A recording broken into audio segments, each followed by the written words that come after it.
Let's jump right into this explainer. Today, we're grabbing our compass and using the biblical text as a literal treasure map to help us navigate life, school, and friendships. Welcome. We're going to be exploring some incredible ancient wisdom from the book of Proverbs, specifically chapter 18.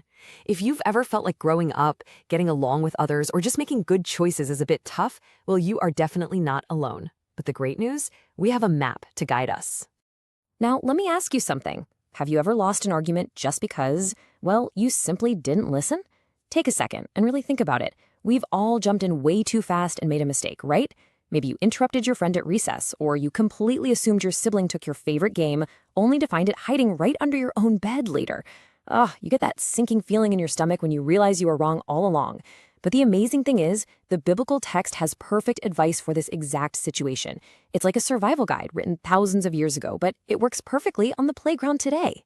All right, let's hit our first stop, wisdom and the biblical text, getting a smart heart.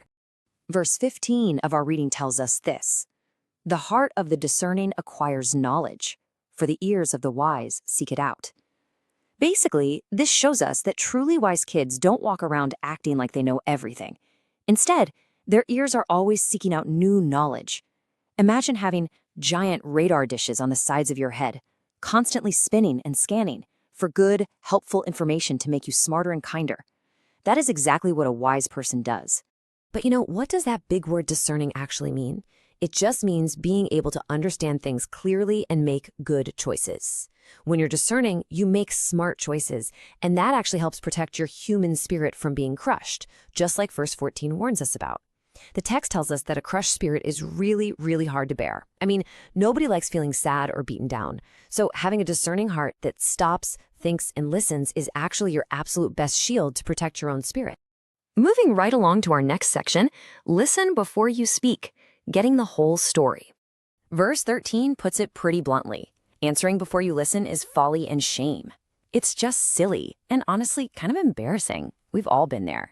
But verse 17 beautifully explains that in a disagreement, the first person to speak always seems right until someone comes forward and starts cross-examining. Now that just means asking really good questions to get the whole story. Jumping to conclusions is foolish, for sure, but being patient and asking questions helps us find the real truth. Next up on the map, the power of words. What are you growing? Verse 21 drops this incredible truth on us. The tongue has the power of life and death, and those who love it will eat its fruit. I know, life and death sounds super intense, but it simply means our words have massive, massive power. They're literally like seeds that grow into something very real. Every single time you open your mouth, you're planting seeds in the lives of your friends, your family, and even yourself. So what kind of fruit are you growing with those seeds? Just like verses 20 and 21 explain, our mouths grow fruit, meaning we can either fill up on a good harvest of life and encouragement or a really bad harvest of fights and hurt feelings. If you use kind, helpful words, you gather a great harvest of joy. But if you use mean or teasing words, you get a bad harvest of hurt feelings. You literally have to live with the results of the words you say. Which brings us to a tricky part of the map, dealing with disputes, unlocking the castle. Look, nobody's perfect. Sometimes we mess up and say the wrong thing. So the crucial question is, what do we do when our words cause a bad harvest and we end up in a big fight with a sibling or a friend? Well, verse 19 gives us this really vivid picture of how incredibly stubborn we get when our feelings are deeply hurt. It says, "A brother wronged is more unyielding than a fortified city." The text goes on to compare our disputes to the barred gates of a citadel. Now, a citadel is a huge, strong, locked castle used for protection.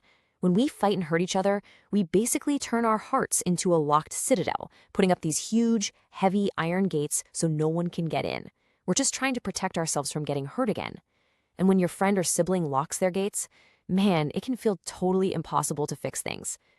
Thankfully, to unlock those gates, verses 23, 18, and 16 offer us the ultimate keys.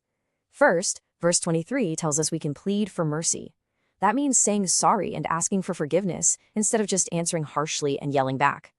Second, verse 18 says casting lots settles disputes. In today's world, that just means flipping a coin to settle a turn on the swings. Keep it fair. And third, verse 16 says a gift opens the way. Sometimes bringing a thoughtful drawing or sharing your favorite snack can completely melt a tough argument and make peace. Our map finally leads us to the biggest treasure, finding true friends, the best gift of all. Verse 24 presents a super clear choice.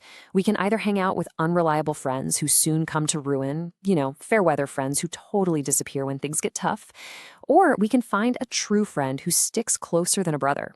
This is someone who is always by your side, cheering you on, listening to you, and using kind words to build you up. Having a true friend is absolutely amazing. Verse 22 mentions that finding what is good is a sign of favor from the Lord, and this teaches us a huge lesson. God is the giver of good things. Whenever we find good things in life, like a loyal friend, it's a blessing from Him because He loves to bless us with good gifts. God wants us to have strong, healthy friendships. So when we find that wonderful friend, we should be incredibly thankful to Him for providing such a wonderful treasure. As we finish this explainer of the biblical text, I want you to really think about this final question.